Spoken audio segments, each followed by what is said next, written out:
The empire had ended in the West, but life did not. That is the great secret of history.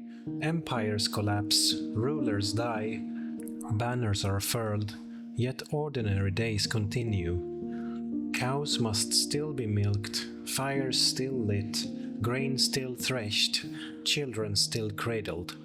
The fall of Rome was a thunderclap, but after the thunder there was rain, and after the rain there was growth.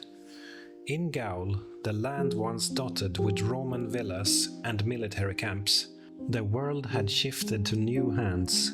The Franks were coming into their own. They were once seen as fierce outsiders hired as soldiers, settled as federates on Roman soil, but now the federates were masters. The soil no longer belonged to Rome. It belonged to those who lived on it and could defend it. Among these new rulers rose Clovis, a young king with sharp eyes. He was no scholar, but he was quick to listen. He learned that power was not only won with swords, but also with oaths, alliances, and the quiet support of bishops.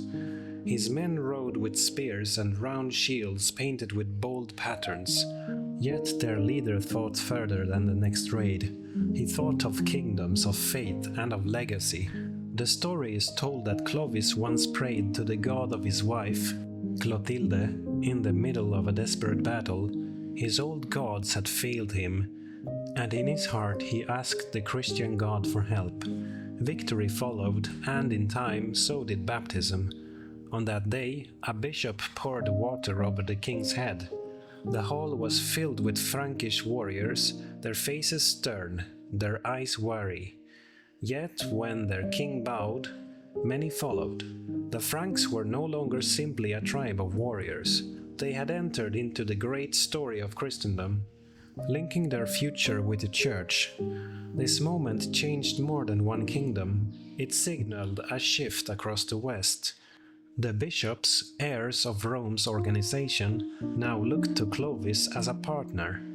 His rule gained legitimacy in their eyes, and through their support, his people gained a sense of permanence.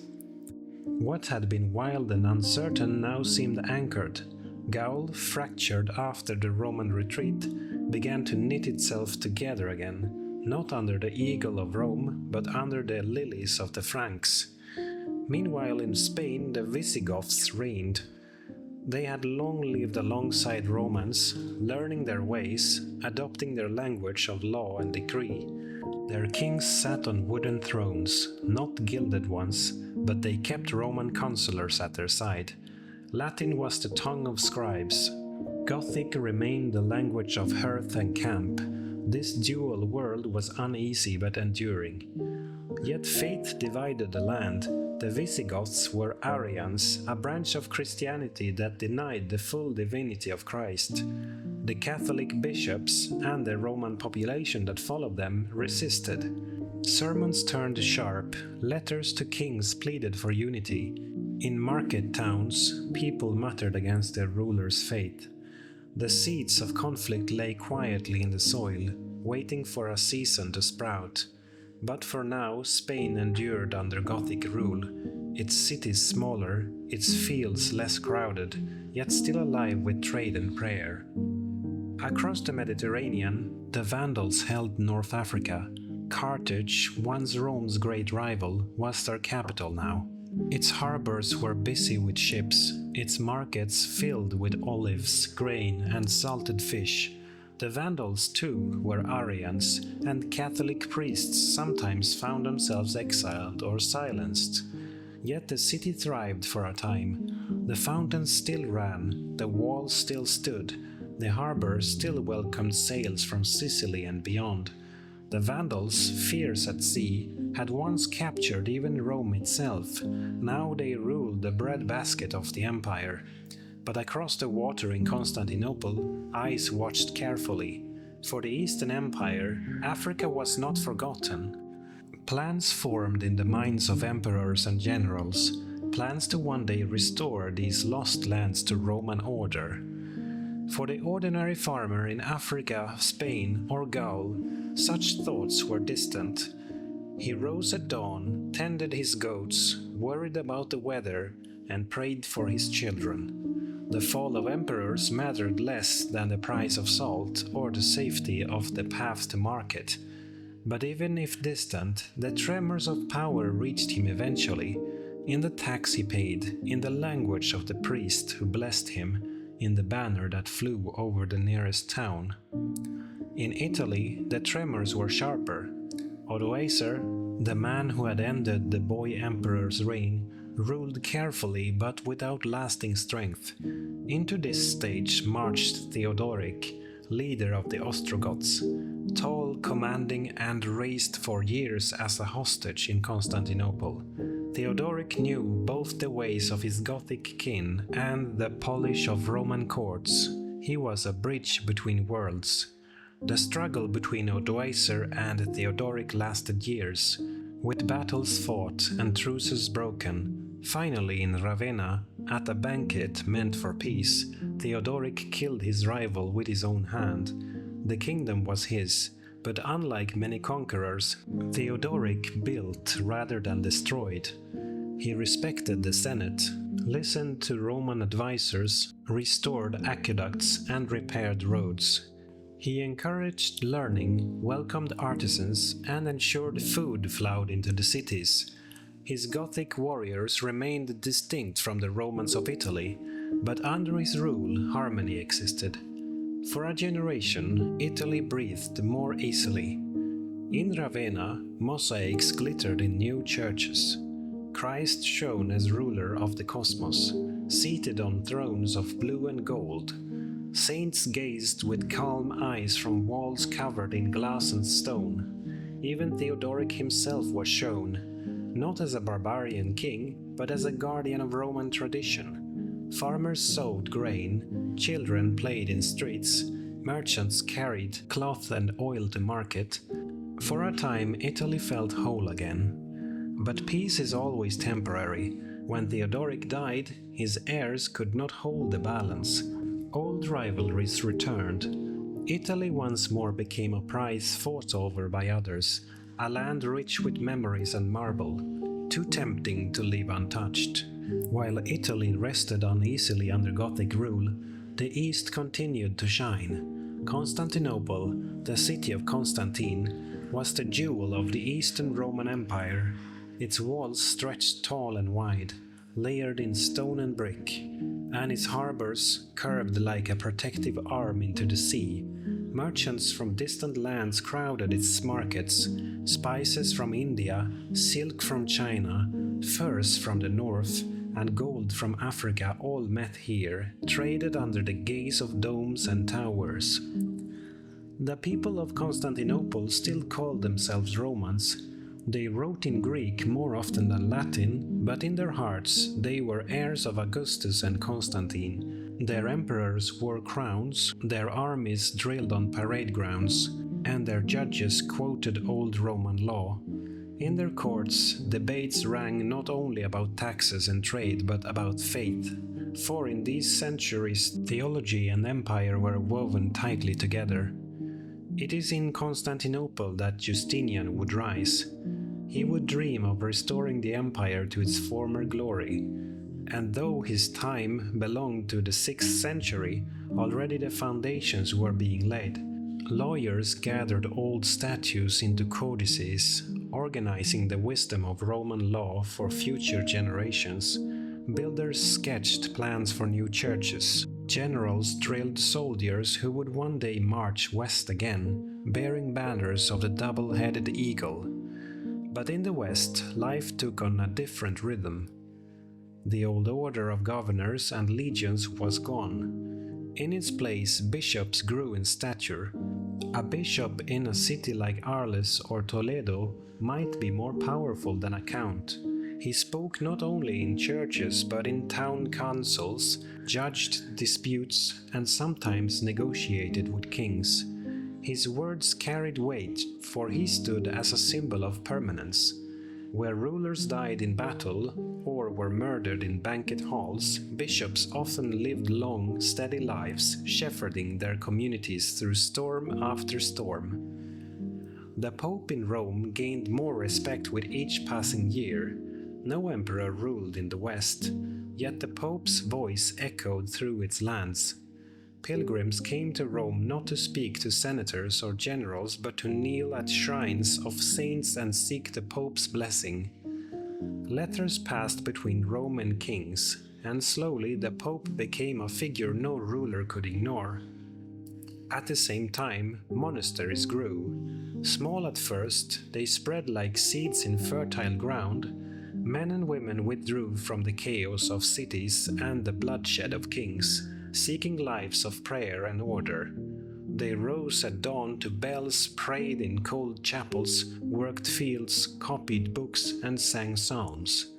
Their lives were simple, but their influence stretched far. Monasteries became centers of learning, preserving not only the scriptures but also the works of Roman poets, Greek philosophers, and Latin historians. The scratching of quills on parchment, hour after hour, preserved knowledge that might otherwise have been lost forever. Imagine a quiet scriptorium. A monk bends over a desk, lit by a small oil lamp. His quill dips into ink, then scratches letters carefully across smooth parchment. Outside, wind rattles the shutters. A dog barks in the night, but inside the monk writes patiently. Virgil's Aeneid, Cicero's speeches, the Gospels. He writes not for himself, but for the generations yet to come. For villagers nearby, monasteries were more than houses of prayer. They were refuges. In famine, monks shared grain. In sickness, they offered herbs and care. In fear, they opened their gates. Slowly, the idea spread that the church was the one institution that never failed, never fled, never vanished. Kings could fall, borders could shift, but the church remained, offering stability. Meanwhile, languages themselves were changing. The Latin once spoken in markets and courts was softening, bending, breaking into new forms. Farmers and traders no longer spoke in the crisp tones of Cicero. Their words slurred, their endings dropped, their sounds shifted. Over centuries, this spoken Latin would become French, Spanish, Italian, and others. Children in a Frankish village would no longer understand children in a Visigothic town, even though both were speaking what had once been the same tongue. Slowly, Europe's modern languages were born out of Rome's fading voice.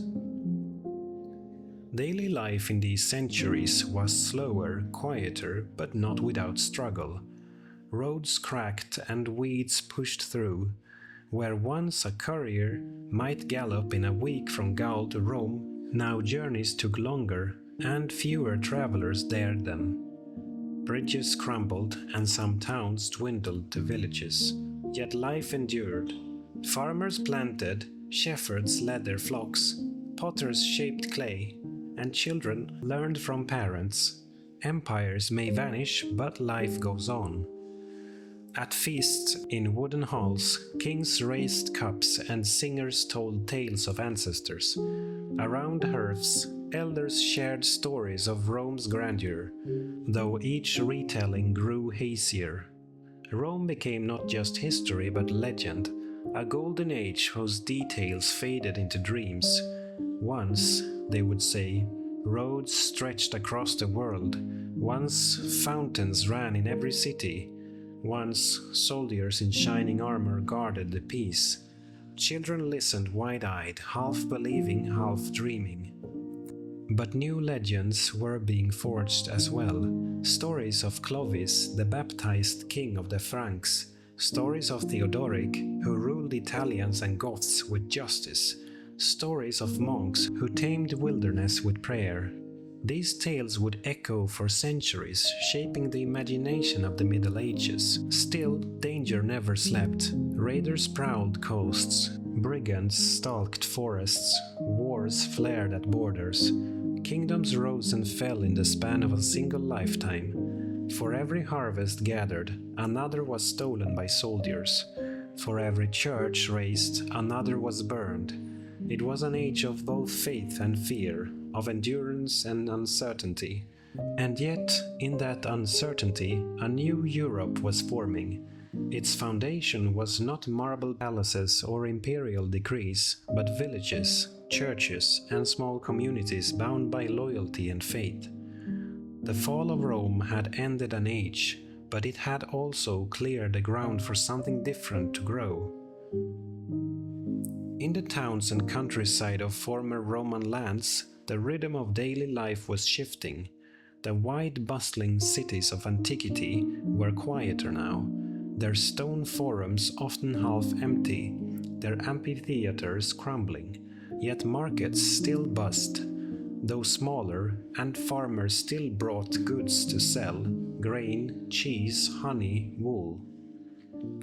Children still laughed in narrow streets, chasing dogs or balancing on broken walls. The ruins of Rome were not just reminders of the past, they were playgrounds, workshops, and shelters for the present. In Gaul, now shaping itself into the Frankish kingdom, change was visible everywhere. Wooden halls rose where Roman villas had fallen. The old baths were silent, their tiles cracked, but churches rang bells that echoed across valleys. Monks walked in hooded habits, and bishops rode donkeys from village to village. The people no longer looked to Rome for order. They looked to their local lord or their priests. Clovis, king of the Franks, ruled not only with a sword, but with the symbol of the cross. His conversion gave his reign legitimacy in the eyes of the church, and that bond would last through the centuries. When he died, his sons divided his kingdom, squabbling and fighting, but the idea of a Frankish realm remained. Out of this seed, in time, would grow the kingdom of France. Meanwhile, in Hispania, the Visigoths faced their own struggles. Their kingdom stretched across plains and mountains, dotted with Roman towns like Toledo and Merida.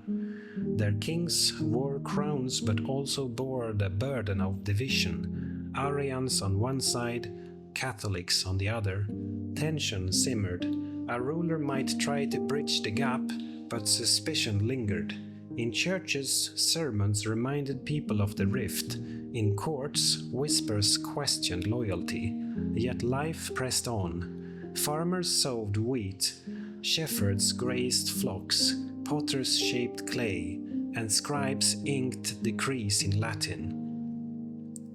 The Vandals of North Africa enjoyed their moment of strength. Carthage, with its harbors and markets, was a jewel. Their fleets patrolled the Mediterranean. Their sails feared by traders and travelers alike. They raided Sicily, threatened Italy, and even carried away treasures from Rome. Yet their power was fragile. Unlike the Franks or Visigoths, the Vandals did not root themselves deeply in the land. Their kings leaned on the sea. Their people spread thin along coasts. Inland, Berber tribes watched, waiting.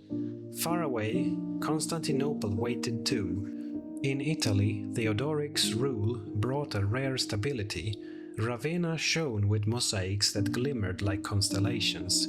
Aqueducts flowed again, and senators wore robes once more in ceremonies. For Romans who had lived through chaos, it felt as though the empire had returned, even if under Gothic hands. Yet everyone knew the balance was fragile. Theodoric was strong, but strength fades with death. Beyond these kingdoms, the countryside lived as it always had, close to the land. Picture a small village in Gaul. The houses are timber, their roofs thatched. Smoke curls from chimneys.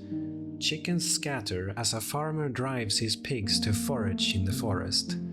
Children carry water from a stream. An old woman sits by a doorway, spinning wool. Her words drift to her granddaughter. When I was young, my father saw soldiers marching with Roman standards. They kept the roads clear and brought news from far away. Now the roads are rough, and news is what travelers choose to tell. To the villagers, the empire is half memory, half legend. They live in a smaller world, yet within that smallness lies resilience. Families depend on each other, priests bless fields, and saints are invoked to guard against storms. Festivals mark the seasons. Life is hard, but it is steady. At the same time, new patterns of loyalty form. In Rome's days, allegiance was to the emperor, distant but mighty. Now allegiance is local, to a lord who protects, to a bishop who guides, to a monastery that offers refuge. This shift will shape the whole medieval world. Kings may claim crowns, but daily life is ordered by the ties of lord and vassal, priest and parishioner. Meanwhile, across the sea, Constantinople grew ever more aware of its western cousins. From its high walls, emperors watched reports flow in. News of Gothic Italy, Vandal Africa, Frankish Gaul, Visigothic Spain. Each seemed both lost and reachable, distant and tempting. The dream of restoring Rome never fully died in the East. Generals whispered of campaigns. Courtiers urged patience. For now, Constantinople bided its time, but its eyes were fixed on the West. In monasteries, knowledge was being preserved quietly, without trumpets or fanfare. In one abbey, a young monk carefully copied the letters of a psalm. In another, an elder corrected a student's shaky script. The air smelled of ink and parchment, of candle smoke and woolen robes. Outside, fields of barley swayed, and bells marked the hours. These places became islands of order in seas of uncertainty. Travelers sought them for food and shelter, pilgrims for blessing and rulers for counsel. Slowly a new culture was emerging, neither Roman nor purely Gothic, but something in between. A Frankish lord might wear a Roman brooch. A Gothic king might issue laws in Latin. A Roman senator might send his son to serve a barbarian court. Cultures blended, languages shifted, faith deepened. From these mixtures, the medieval world was forming, brick by brick, prayer by prayer. The people of the 6th century did not know they were in the Middle Ages. They did not think of themselves as waiting for Renaissance or modernity. They simply lived, building homes, raising children, fearing raids, rejoicing at harvests. Yet, as they lived, they laid the foundations of centuries to come. The world after Rome was fragile, but it was not empty. In every corner of the old empire, people built lives from what remained. Roads cracked, but they were still walked. Statues toppled, but stones were reused to build churches. Latin faded, but new tongues grew in its place. Out of loss, something new was being born. In Gaul, the legacy of Clovis and his baptism lingered. Bishops praised him in sermons. Scribes recorded his deeds. His successors quarreled, but the idea of a Frankish kingdom tied to Christianity endured. Over time, it would become the backbone of medieval Europe, but in these early days it was still fragile. At feasts, warriors clashed cups and boasted of their fathers. At courts, bishops urged kings to protect the church. Every alliance was fragile, every promise a gamble, but the seed had been planted. In Spain, the Visigoths faced the challenge of faith. The rift between Arian rulers and Catholic subjects grew harder to ignore. Councils debated, priests argued, kings worried. A solution would come, but only in centuries ahead.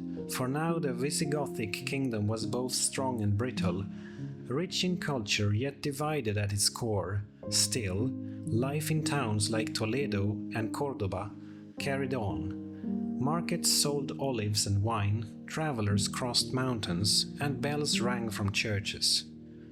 Across the Mediterranean, the Vandals stood watch over their coasts.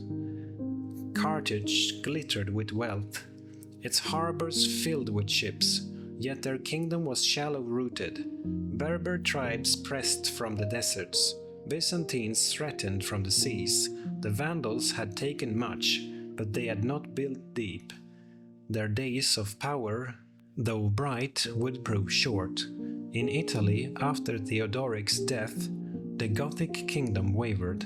Senators whispered, bishops prayed, generals schemed. The balance Theodoric had held between Romans and Goths began to crack. Into the crack would step the armies of Constantinople, seeking to reclaim what had been lost. But for the moment, Italians lived in uneasy peace, watching the future with wary eyes. Meanwhile, in the countryside, life had its own rhythm. Picture a farm on the edge of Gaul. The house is timber, the floor of packed earth. A family rises before dawn. The father leads oxen to plow. The mother bakes bread on a clay hearth. Children carry water, chase geese, gather wood. Their lives are tied to the land, to the harvest, to the seasons. Stories of emperors and kings may reach their ears, but their hearts are occupied with simpler matters. Whether the wheat will grow, whether the winter will be kind, whether their children will live to marry. In towns, artisans carried on crafts handed down for centuries. A blacksmith hammered iron into plowshares, horseshoes or swords. A weaver stretched wool across a loom, her shuttle tapping like a heartbeat. A potter spun clay into jars for oil and grain. The empire had ended, but work did not. The skills of Rome lived on in hands and tools, in crafts and trades, in the quiet persistence of ordinary people. The church, even more central, gave structure to this world. Priests baptized children, married couples buried the dead. Bishops judged disputes when kings were far away. Monks prayed and copied, their days marked by bells. The rhythm of prayer became the rhythm of life, binding people to something larger than themselves. In the silence of chapels, under the glow of candles, faith offered meaning. Legends of Rome lingered, but new legends were forming. Tales of saints filled the void once held by emperors. Children heard stories of martyrs who braved lions, of monks who faced demons, of bishops who confronted kings. These tales shaped imagination, turning the Middle Ages into an age of faith as much as an age of swords. Yet even faith could not banish fear. The world was dangerous. A family might pray for safe harvest, yet a raid could strip their barns. A town might ring church bells, yet plague could still sweep through its streets. Life was fragile, precious, uncertain. Perhaps that is why people clung to prayer so fiercely, because it gave them hope in a world they could not control. Meanwhile, the East prepared. Constantinople did not forget the West. It dreamed of reconquest. Its emperors studied maps. Its generals sharpened plans. One day they would march again, bearing banners of the empire. One day the eagle would return. But that is another chapter still to come. For now the fractured West drifted forward, piece by piece. Villages grew around churches. Towns shrank but endured. Kingdoms squabbled, but roots deepened. The Middle Ages had begun, not with sudden brilliance, but with slow persistence. Imagine walking along an old Roman road in the 6th century. Grass pushes through cracks, but the stones are still there. Along the road a traveler walks, cloak wrapped tight, staff in hand. He passes fields, forests, villages. He hears bells in the distance, the bark of dogs, the voices of farmers. Once this road carried legions. Now it carries pilgrims, merchants, wandering monks. Rome is gone, but life goes on. So the West after Rome was not empty, nor was it peaceful. It was a landscape of kings and bishops, of farms and monasteries, of raids and prayers. The empire had fallen, but in its ruins, new worlds were forming. The Franks in Gaul, the Visigoths in Spain, the Vandals in Africa, the Ostrogoths in Italy, each carried pieces of Rome, each reshaped them in their own way. And while they ruled, the ordinary people endured. They tilled, prayed, sang, wept, and hoped. They built the quiet foundations on which all of medieval Europe would stand. The thunder of Rome had faded, but the rain had fallen, and in the soil new seeds had begun to grow.